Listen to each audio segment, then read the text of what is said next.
না, উদ্বিগ্ন হয়েও না। ওয়া আনতুমুল আ'লাউনা, তোমরাই বিজয়ী হবে। তোমরাই কি হবে? ইন কুনতুম মুমিনিন, যদি প্রকৃত মুমিন হও তবেই। বুঝতে পারলাম ভাই? আল্লাহ কে বলছেন?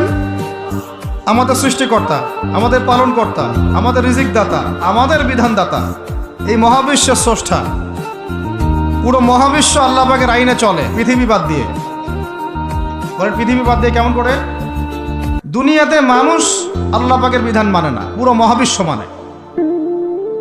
বুঝতে পারতেছি না? এই দুনিয়াতে এই পুরো মহাবিশ্বের কোটি কোটি গ্যালাক্সি, গ্রহ, নক্ষত্র, তারা, এই প্রত্যেকটা জায়গায়, মানে এমনকি একটা গাছের পাতাও আল্লাহ পাকের হুকুম ছাড়া, তাসবিহ ছাড়া চলে না। শুধু মানুষ হতভাগা একটা প্রাণী, যে আল্লাহর জমিনে থেকে, আল্লাহর খেয়ে, আল্লাহর পরে, আল্লাহর বাতাস থেকে শ্বাস নিয়ে, আল্লাহর দেওয়া পানি পান করে, আল্লাহ পাকের দেওয়া অর্থ, সম্পদ, রিজিক, স্ত্রী, সন্তান সব ভোগ করে আল্লাহরই জমিনে আল্লাহ বিরোধী আইন চালু করে দিয়েছে। এই মানুষই একটা হতভাগা প্রাণী। মন খারাপ করেন না, আমার কথা রাগ করেন না, এগুলো বাস্তব। আর আমার দিকে তেড়ে এসে কোনো লাভ নাই, কারণ এটা হচ্ছে অকাট্য সত্য কথা যে আমরা আল্লাহ পাকের জমিনে আল্লাহর খেলাফতের দায়িত্ব পালন করছি না। আমরা আল্লাহ পাকের জমিনে আল্লাহর নিয়ামতগুলো ভোগ করে আল্লাহ বিরোধী অপশক্তির স্বার্থ রক্ষা করছে। না হলে বাংলাদেশের মতো জায়গায় কেউ ট্রান্সজেন্ডার চালু করতে পারে? একটা 90% মুসলিমের দেশে কেউ সুদভিত্তিক ব্যাংকিং সিস্টেম চালু করতে পারে? মদের বার চালু করতে পারে? জেনার লাইসেন্স দিতে পারে? পতিতালয় লাইসেন্স প্রাপ্ত হয়? কখনো ওই যে যাত্রা পালা গান, ঢাকঢোল, ডুগি তবলা বাজতেছে, কেউ প্রতিবাদও করতে পারে না। করতে গেলে তাকে বলা হয় সে মৌলবাদী, সে সন্ত্রাসী, সে জঙ্গি, উগ্রবাদী। তো আমরা যদি আল্লাহ পাকের জমিনে আল্লাহর খেয়ে, আল্লাহর পরে, আল্লাহ পাকের সব নিয়ামত ভোগ করে এই যদি হয় আমাদের অবস্থা, তাহলে আমাকে আপনি বলেন যে আল্লাহ পাকের কি বয়ে গেছে যে আমাদের হাতে আল্লাহ পাক এই দুনিয়াতে বিজয় দিবেন? আর কোনো জাতি নাই? পুরো মহাবিশ্বে সবাই আল্লাহর হুকুম মেনে চলে। সূরা বনী ইসরাঈল পড়েন, এমন কোন সৃষ্টি নাই আল্লাহ পাকের যে আল্লাহর তাসবিহ পাঠ করে। শুধু মানুষই হতভাগা একটা সৃষ্টি। আমরা, আল্লাহ মাফ করেন আমাদেরকে, নামাজও পড়ে না। কি করে না? পাঁচবার দিনে বলা হচ্ছে হাইয়া আলাস সালাহ, হাইয়া আলাল ফালাহ, সাফল্যের জন্য আসো, সালাতের জন্য আসো, কল্যাণের জন্য আসো। কানে ঢুকে না, যায় না নামাজ পড়তে। কোরআন, ওই যে বললাম, বাসায়, সবার বাসায় কোরআন আছে। এমন কোন ব্যক্তি আছেন আপনারা যে আপনাদের বাসায় কোরআন নাই?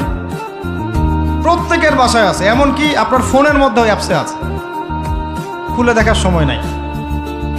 সময় কোথায়? মানে এত ব্যস্ত, সকাল থেকে রাত পর্যন্ত এতই ব্যস্ত মানুষ হতভাগা, কোরআন খুলে দেখার সময় নাই। আবার বলে, এসব কথা বললে আবার বলবে যে আমরা কি ইসলাম কম বুঝি? আপনারাই ইসলাম বুঝেন, আমরা বুঝি না। আপনারাই মুসলমান, আমরা মুসলমান না, এইগুলা বলবে। উমর রাদিয়াল্লাহু আনহু ঠিকই বলেছিলেন আজকে থেকে এই 1400 বছর আগে, যে ইসলাম ধ্বংস হবে যখন দেখবা 3টা বিষয় সমাজে চলছে। 1, দল্লাতুল আলেম, আলেমরা যখন পথভ্রষ্ট হয়ে যাবে তখন সমাজে ইসলাম ধ্বংস হয়ে যাবে। 2, ওয়াল আইম্মাতুল মুদিল্লিন, যখন আসবে এমন কিছু শাসক যারা পথভ্রষ্ট, মুদিল্লিন, তখন সমাজ ইসলাম ধ্বংস হবে। আর ওয়াল মুনাফিকিন ফি জিদারি কিতাবিল্লাহ, যে মুনাফিকরা যখন আল্লাহর কিতাব নিয়ে বাকবিতনটা করবে, মুনাফিকরাই বাকবিতনটা করবে যে আমরাই বেশি বুঝি ইসলাম, তোমরা বুঝো না। আর বাংলাদেশে এই টকশোয়ের সংস্কৃতি চালু না হলে আমরা এটা বুঝতে পারতাম না যে আসলে এই হাদিসটা সত্য। মাথার উপর দিয়ে যায় কথা কিছু না, পরে লেকচার রিপিট শুনে নিন। মূল জায়গায় আসি। কোরআন ঘরে আসে, আমরা তেলাওয়াত করি না। নামাজের আজান কানে আসে, নামাজে যাই না। শেষ রাত্রে আল্লাহ পাক প্রথম আসমানে নেমে আসেন। কিভাবে নেমে আসেন আমরা জানি না, ওইটার কাইফিয়াত ব্যাখ্যা করার আমাদের দরকারও নাই। আল্লাহ পাক বলেছেন, বাস ঈমান রাখি। এবং আল্লাহ পাক আহ্বান করতে থাকেন, কে আছো আমার কাছে কিছু চাইবা, আমি তোমাকে দিব। সুবহানাল্লাহ। কে আছো আমাকে ডাকবা, আমি তোমার ডাকে সাড়া দিব। কে আছো আমার কাছে ক্ষমা চাইবা, আমি ক্ষমা করে দিব। এইভাবে ফজর পর্যন্ত আল্লাহ পাক আহ্বান করতে থাকেন। আমরা ওই সময় টেসবুক চালাই, রিল্যাক্সে ঘুম দেই। তাহলে নামাজের আজান কানে যায়, নামাজ পড়ি না, কোরআন বাসায় আছে তেলাওয়াত করি না, খুলেও দেখি না, 40 কুরখানি বাদ দিয়ে। আর শেষ রাত্রে আল্লাহ পাক আহ্বান করতে থাকেন, আমি উঠে ওযু করে 2টা রাকাত নামাজ পড়ে একটু দোয়া করব, সেটা পারি না। এই আমি আবার যখন দিনের বেলায় এলেম শিখতে যাই, এমন জায়গায় এলেম শিখতে যাই যেখানে নারী পুরুষ একাকার অবস্থা, ফ্রি মিক্সিং।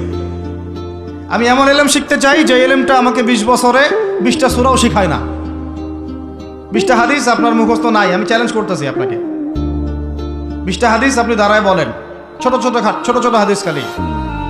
যেমন عن أمير المؤمنين عمر بن الخطاب رضي الله عنه قال قال رسول الله صلى الله عليه وسلم إنما الأعمال بالنيات وإنما لكل امرئ ما نوى فمن كانت هجرته إلى الله ورسوله فهجرته إلى الله ورسوله ومن كانت هجرته إلى الدنيا يصيبها أو امرأة يتزوجها فهجرته إلى ما هاجر إليه। এরকম ছোট্ট আপনি আমাকে 20টা হাদিস শুনান, যারা 20 বছর পড়াশোনা করেছেন জেনারেল লাইনে, দাঁড়ান দেখি কার সাহস আছে।